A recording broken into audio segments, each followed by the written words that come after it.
Sebuah bangunan lama di belakang Polsek Ilir Barat 1 Palembang terbakar.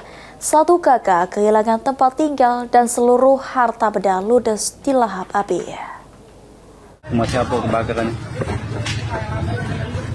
Kebakaran terjadi pada Selasa sore di kawasan padat pemukiman belakang Polsek dan kantor camat Ilir Barat 1 Palembang. Sebuah bangunan lama yang telah lama dijadikan tempat tinggal oleh seorang warga ludes terbakar.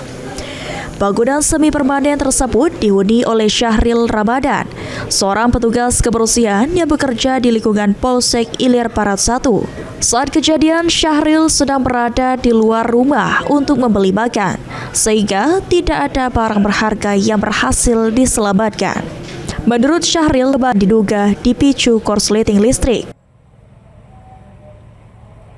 Belum dibangun kan, ya ada sebagian yang sudah diambil di sana, ada yang sebagian di sini. Tapi yang lama-lama itu saya taruh di depan, yang masih dalam ada karung. Dan sekarang Bapak dan anak yang menempatinya ya Pak ya?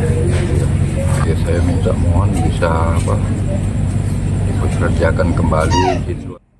Tidak ada korban jiwa dalam peristiwa ini dan untuk sementara Syahril dan keluarga mengungsi ke rumah kerabat. Hafidz Zaidul, PAL TV.